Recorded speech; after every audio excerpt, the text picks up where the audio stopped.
Hey everyone, and welcome back to this interview series where I'm featuring the beautiful Rebecca Campbell. Rebecca is a writer, devotional teacher, and a best-selling Hay House author of Light is the New Black, Rise Sister Rise, and the Work Your Light Oracle deck, which I just love. She's the creator of the Rise Sister Rise Sisterhood membership, and she teaches internationally, encouraging people to spend more time with their soul. Rebecca experienced her first awakening as a young teenager and has been studying the intuitive mystic arts ever since.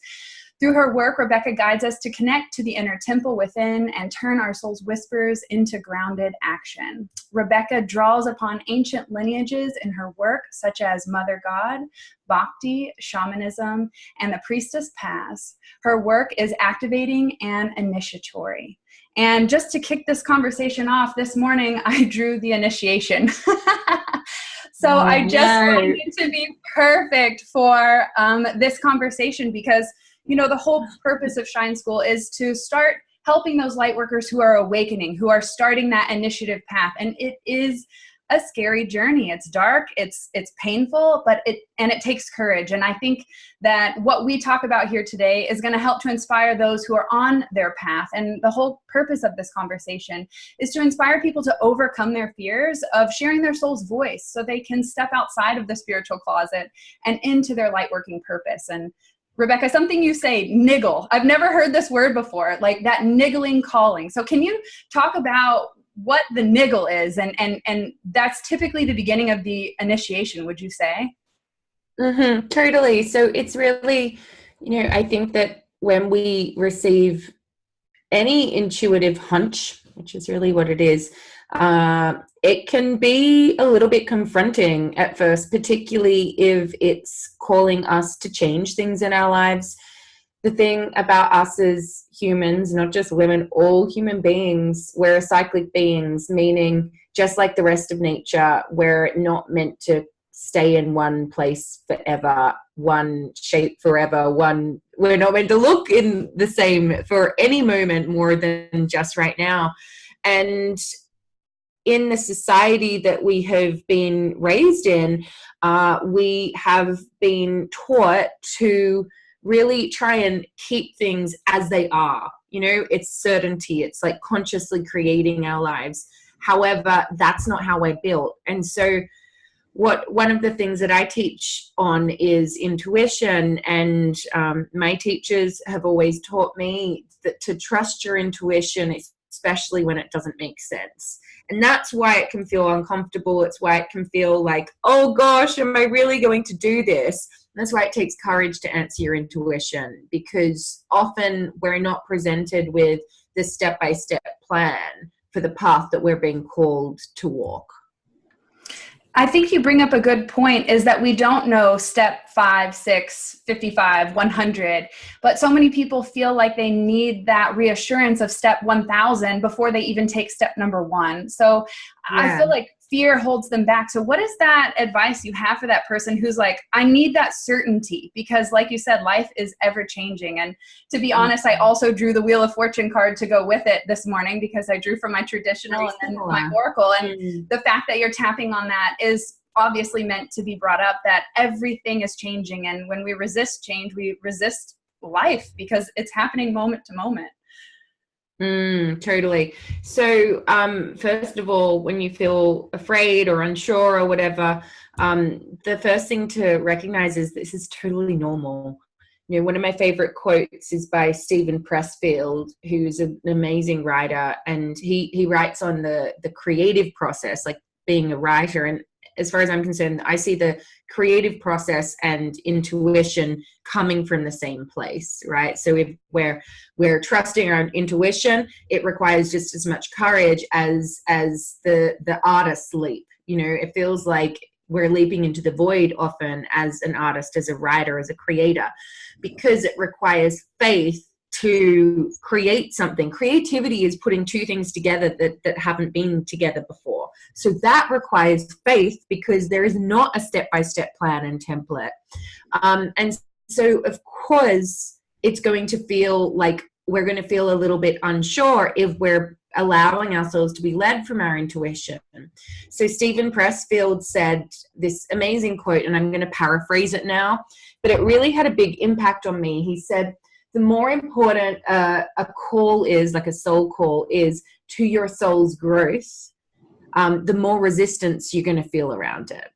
And I just love that because, you know, when I was younger, I saw the path that I'm working, like the work I'm doing now, I saw that path, but it didn't make sense. I didn't know how to make it happen. And so I went about consciously creating my life, which was great. You know, I'd learned about manifestation, did all of that. But as the years went on, it just got more and more uncomfortable. And I knew that my life wasn't in alignment with who I truly was. And it really took a lot of courage for me, like so many of us, and I'm sure you have your own version of this, where I needed to, some people call it the dark night of the soul, but my friend Robert Holden calls it the dark night of the ego, which I love because that was my experience of it. It was like having to let the ego, the mind, which by the way is a wonderful part of who we are. It's not about dismissing it. However, it's about doing what I call the flip. So we let the soul, the intuition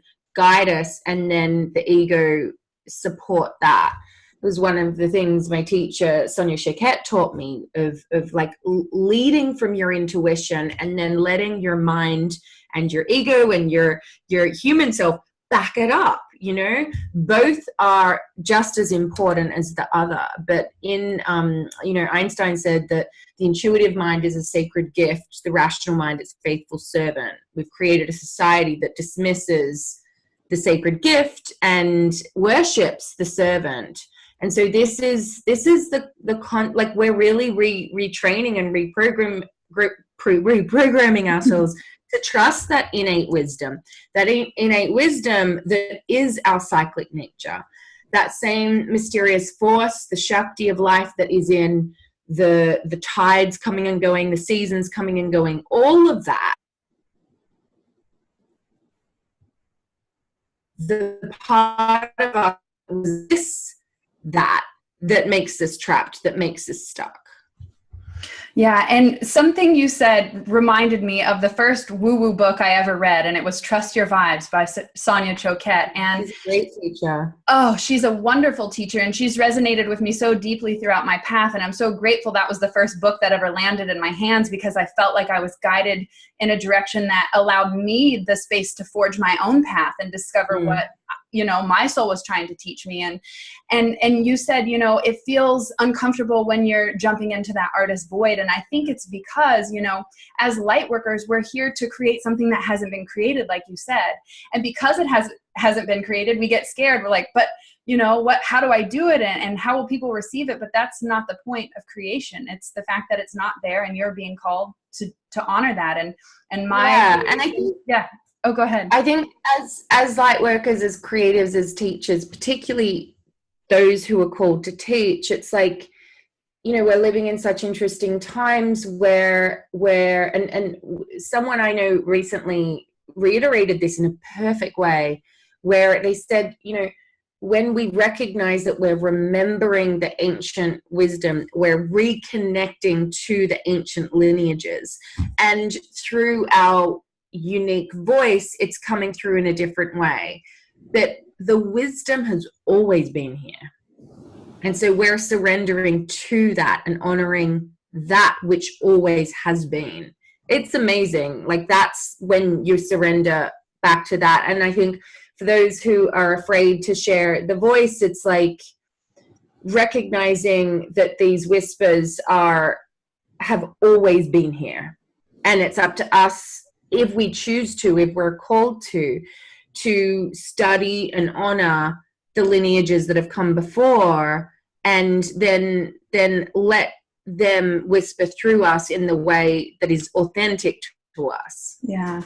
You know, when you talk about lineages, it makes me think back to my grandmother, who is from Iceland. And so when I go to visit this very sacred and mystical island, I am broke open to all of this intuitive guidance from nature saying, this one particular time, I think you'll find fascinating, this message kept coming through. Your words are magic sticks. Your words are magic sticks. Be careful of your words. Watch your words. They're creating abracadabra. And I'm like, okay. And then I immediately learned this thing that blew my mind open. They said, what is it when you take letters and you put them together to form a word?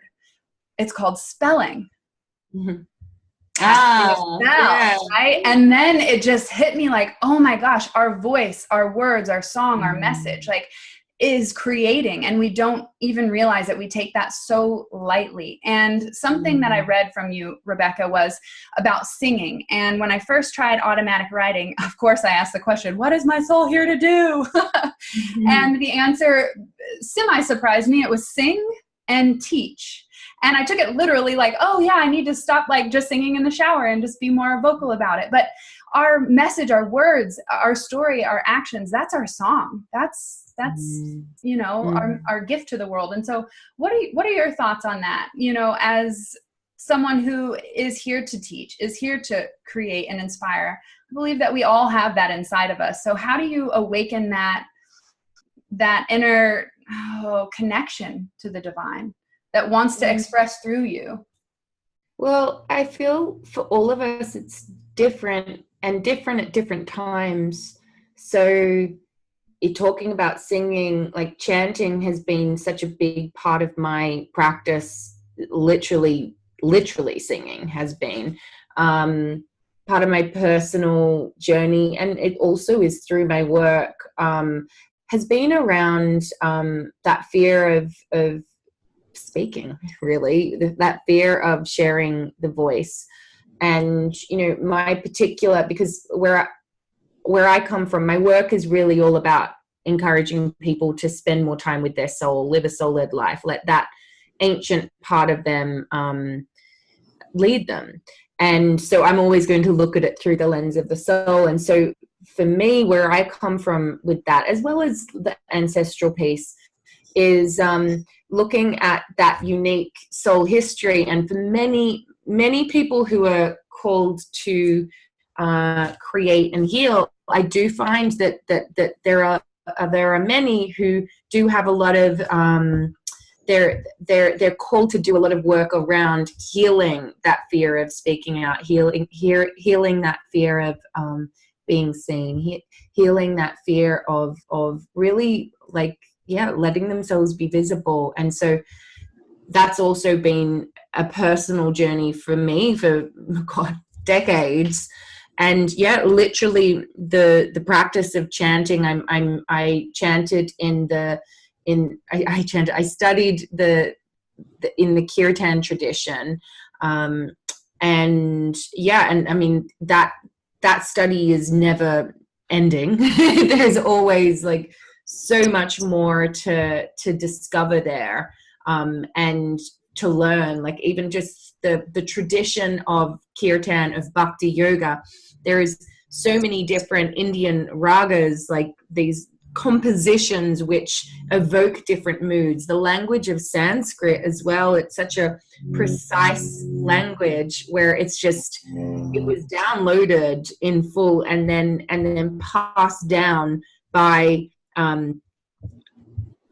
so many thousands, millions and millions of people through the ages to preserve this sacred language. And one of the things which I'm blown away by is the power of when we chant a particular mantra or chant. And the way I was taught was that the chants exist in energetically, regardless of whether we're singing them. And as we sing them, we tap into that frequency of the chant. And say it's a chant to the goddess Durga, who is known for courage, let's say. As we chant that chant, we tap into that collective field of all of the people who have ever chanted that chant and evoked that energy. And I'm blown away by the power of that. So there is so much that we don't know about the power of sound, for example. I mean, some people believe that sound could be how the ancient stone temples were erected, or the pyramids. Who knows? I don't know the answer to that, but I do know that there is so much about sound that we don't know. and that there is no sound more powerful than our own voice. I truly agree with you. And it makes me think of even like religious texts like the Bible. The first line is, in the beginning there was the word, which was a sound in creation. Yes.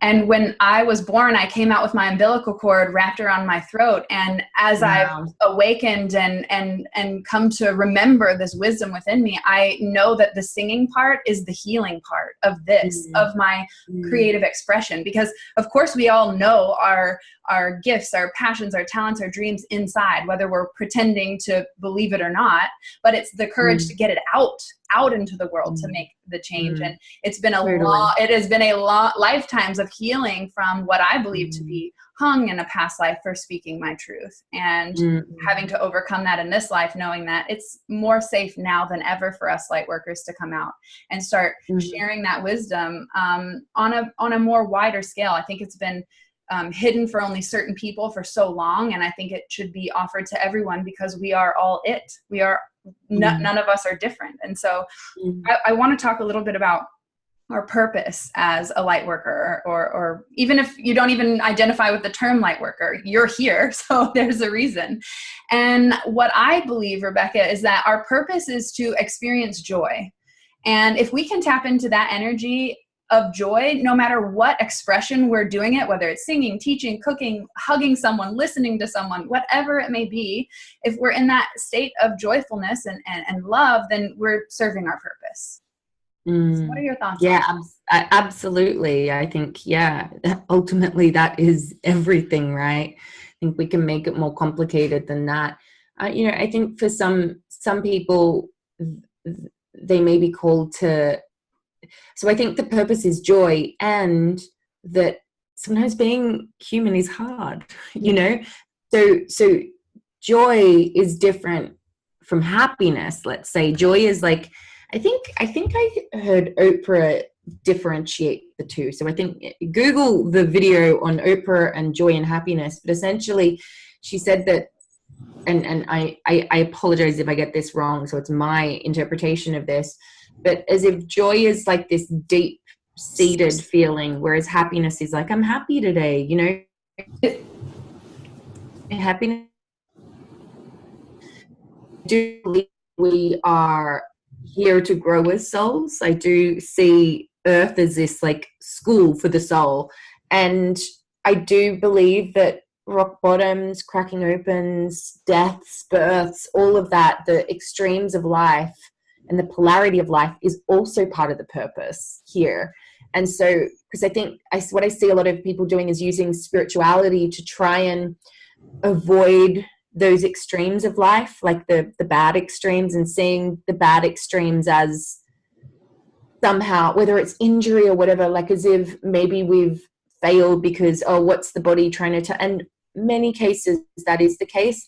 And in other situations, we grow through relationships breaking down, through being in a job that wasn't in alignment, and then stepping out of it, losing job, all these things that we can look at as in like, I got it wrong, I think are part of our purpose too, because as well as, there is the double mission concept. First of all, it's like to grow as souls, and then we can contribute as well to the world. And so I think it's like, it's both, and the less hard on ourselves we can be, particularly in the spiritual world. I find that the spiritual industry is the most judgmental of them all, and so what I really want to encourage in everyone is to just be really gentle with ourselves, particularly and clearly your audience is like people who are very dedicated to their personal mission and to contributing to the world, and we can just, like you say, just focus on our own joy and not judge ourselves if, like, when we are in, we're in this cyclic being concept, we're constantly in rising and falling, just like the seasons. And so we need those autumn, winter months in order for the spring and summer to come again. I definitely agree. And the interpretation between joy and happiness, to me, it feels like joy can't be taken away, but happiness can. Yeah, I get Like, that. Yeah. joy is so deep seated, like you talk about. It's like our soul's presence of like knowing that we're safe and here. And the happiness is external, like based on if I'm on the high or if I'm on the low of life. Yeah. So when you were talking, joy is like free, isn't it? There's something Yeah. about freedom in there. Oh, Yeah. when you can choose joy in any situation, up, down, through death, through my mom's stroke, through losing people that you love, like whatever it may be, if you can find joy in that, then you'll be okay. You'll put an end to suffering. And suffering happens when we resist those quote, I can't call them bad because they're, like you said, they're the catalyst for change. It's the contrast in which we then go, oh, I'm off of my frequency of joy, need to get back. So it's not a failure, it's a learning, like you talk about here on this soul plane. And also just acknowledging that, like, for depending on what our experiences are, there is tragedy that does happen. I feel like I'm trying to be all depressive here, but it's just like really acknowledging the pain that we can go through, and then finding a way through that to find joy. That's a miracle. It truly is. And I always use the idea of the butterfly and the caterpillar going through the chrysalis. I mean, when that caterpillar enters the chrysalis, it's not going, no, I don't want to go in there. It's dark and I'm going to turn to mush. It's going to be scary. No, it has the faith that it will have wings on the other side. And so for all of us souls to go into that dark night of the ego, go in with fearless abandon, knowing that you'll come out on the other side with wings. So I have a question for you. This is something I'm extremely curious about. So as empathic, sensitive people who are very sensitive to the energies around them, we're always wanting to heal and to absorb and to help. I noticed that within my grandmother, my mother, and then myself, I found myself 200 pounds. And I was collecting all of the energy in my physical body. Now it's taken awareness and dedication to understand how to let go of other people's energy. But do you find that to be a common thread in the people that you work with? Are sensitives taking on the energy and storing it as literal, fat or protection? I think many of us can, from a protection point of view. I know it's definitely a part of, it's something which I'm constantly aware of personally, and I have seen a pattern emerge. I don't think it's the same for everyone. Like I've got many healer friends who do not have that issue at all. Many psychic friends that don't, but some of us do. Some of us, the body is the way that we process.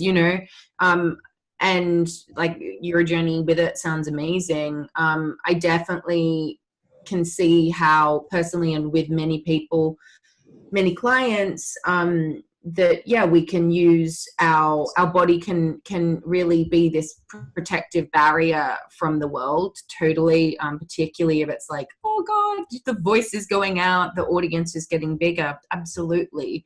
I'm certainly not an expert on it. I've found the medical mediums work very interesting, particularly when it comes to mystery illnesses like EBV virus, etc. I find that very, very interesting, particularly with online entrepreneurs who have like so many tabs open constantly, as well as energetically. I think that the whole world of social media and Instagram and followers and likes and all of that is very we don't know much about it.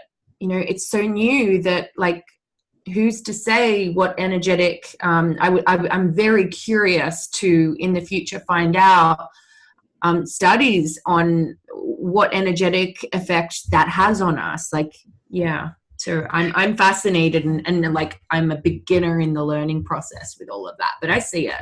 Yeah, I'm also curious about, people living in apartments or major condensed areas where there's so much electronics, like Wi-Fi is going through, like how much is that affecting us? I don't think the studies have been able to capture that and show us. But we're all starting to wake up to that. The fact that we are energy. I mean, like Einstein said, energy can't be created or destroyed. So we're here and we aren't going anywhere. So I want to ask about when you step into your, you're like, okay, I'm on mission. I think I'm a light worker. I'm meant to be doing something great, because we all have that inner feeling like, man, I'm meant to be doing something. What is that advice that, because you've been on this path for a long time, so you've had years and years and years of studying. What is that like, okay, now that you've had all this experience, what is that advice that you go back and give yourself to the Rebecca who is just starting down the path? Because I know I just finished Your Light is the New Black book. And something I found fascinating, my first woo introduction, not just the book, but the first person who ever like, what is metaphysical? What does that mean? Her name was Angela as well. And she talked about being Buddhist and chakras, and she brought in a pendulum to my hair salon. And that was it for me. I was like, oh, what is all this? And it just like sparked this inner magical sense within me. And so I know so many people are waking up to that like witchy woman kind of feel. So what advice do you give to that person?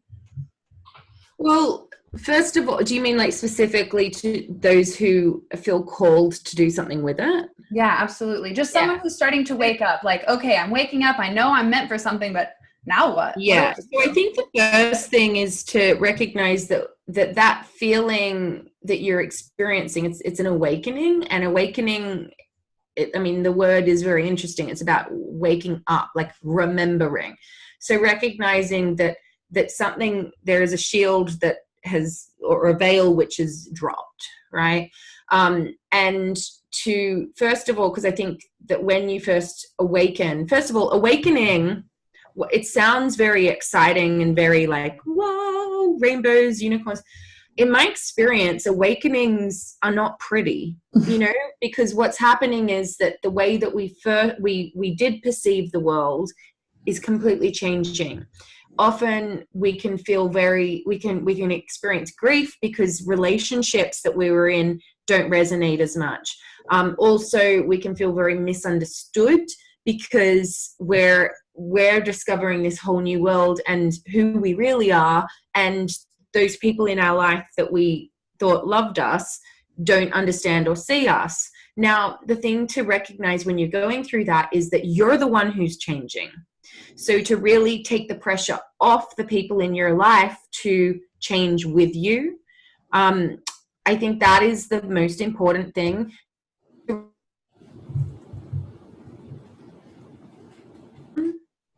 And to just be gentle with yourself. If you're changing, if your needs are changing, if you're feeling like you are searching for people who really get you, then go and seek those people. But I think it's important to like not be really brutal and like do a big cull and a cut off, which I see a lot of people doing, because those people in our life are they've witnessed our life, and while we may change, focus back in on the love between the two. And often it's easy to look at the people in our lives and put expectations on them, whereas if you just choose to instead enjoy the company, it makes things a lot easier. As far as feeling this real big call to be of service, which like, oh my gosh, I felt that my whole life, this, I'm here for a reason. What am I meant to do? What am I meant to do? Whether you've always felt that or you've awoken to that feeling. I think that, again, it's like, we can feel like there's all this pressure and it's our personal mission and it's so important, all of that. And in one case it is, and in the other case, just take the pressure off and realize, and I wish I knew this when I was younger, that it's like, it's not this huge pressure, and also it's not about you. So it's just what you're feeling, that call is literally, you're being called to contribute as one of many to this changing world that we're living in. We're living in such changing times. I really believe that as we each share our unique voice, as we each embrace who we really are, and that may be through writing a book, it could be through coaching someone, could be through painting. Now, those paintings may not ever, no one else may see them, but you creating them may cause a shift. And so as we each embrace who we are, follow that joy, follow what lights us up, create, what happens is that we little by little harmonize the planet a little bit more. So rather than trying to be like, oh, there's this big thing that I'm meant to do, instead surrender into, you know, what would light me up today? How can I create? What do I need to hear today? And create from that place. Because everyone that I know who is like really doing work of change has kind of, it's almost like they've surrendered to being used as a vehicle rather than consciously creating it. Like coming from, even if their background may be marketing or media or PR or whatever, it's almost like, I was just having lunch with my friend Jessica Huey today, who she's written a great book called Purpose. She's with Hay House UK. And we were talking about how, because her background was PR, it's almost like we both needed to forget what we knew in order for the books that wanted to come through. And then now we're like bringing back the two lives, really, you know, all the skill set. And so that's what I would say. So beautiful. Just to take the pressure off. I think that's such a simple phrase that has so much alleviation embedded in it. And there's a card in your deck that says you're already doing it. And I think that's the most important message that I'm hearing from you is like, hey, take the pressure off. Because yeah, you have this gift, you have this service, you want to be used in a beautiful way. You're already doing it. Like you're already here. Yeah. It's already happening. It's not one day when, or if I write this book, then it's no, right now you're alive, you're breathing, and your energy is pouring out and contributing to what you call like the harmony of this planet. We all have our own tone to contribute. So you're already doing it. And I think taking the pressure off by realizing like, I don't have to do anything special. I just am me. I'm just here. And my husband he gave me the best advice one time. I was being called to do an interview for TV. And he said, I was starting to freak out. It was like my first big thing. And I'm starting to freak out. All my excitement is starting to like take over my body and I'm sweating. I'm like, I need advice. And he said, babe, just be yourself. And I just said, but that's too easy. And that's when I knew, we're making it so damn hard on ourselves. If we could just relax in knowing we are who we are and that is enough, then I think we would find that inner peace for ourselves. So I want to end this interview. So much wisdom. Thank you so much for sharing. I want to end this with a couple quick fire questions just to get to know a little bit more about you and what you're currently interested in. So my favorite question to ask is, what are you currently curious about right now? What are you studying or learning or want to know more about? I'd say the voice and sound. Yeah. And bhakti. I love that. Bhakti seems to be a huge part of your practice. And I love seeing, you can just see the devotion in you, and that's exactly what bhakti is. So you exude the essence of bhakti. So what book are you currently reading? This book right here, which is, it's quite bhakti actually. It's called The Music of Life.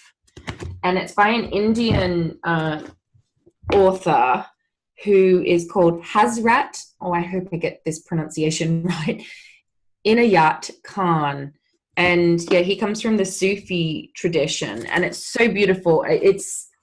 Each word is poetry. It takes me a long time to read. It's like, honestly, it's like every day I'll read one page, but it's my Bible at the moment. Oh, that's so awesome.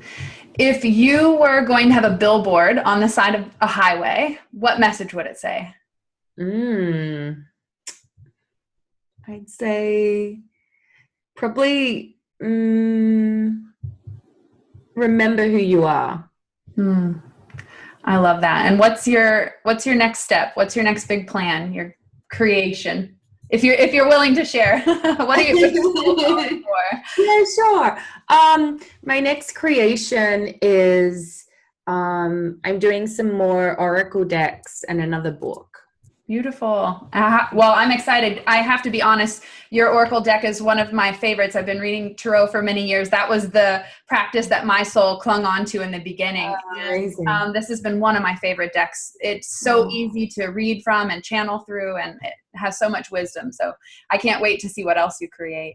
Thank you so much, Brittany. And because of that, I just want to say, if anyone is interested in tapping into their inner wisdom, the Work Your Light Oracle deck is the perfect card to get you to remember those soul callings that you've been hearing, but not maybe paying attention to or actually taking action on. So I'll be leaving all of the links in the comments below, so you can find Rebecca over on Instagram at Rebecca Thoughts, and you can grab her books and her deck. She has so much amazing stuff to offer the world. So thank you so much for sharing your wisdom, your light, and your love here today. Pleasure. Thanks for having me.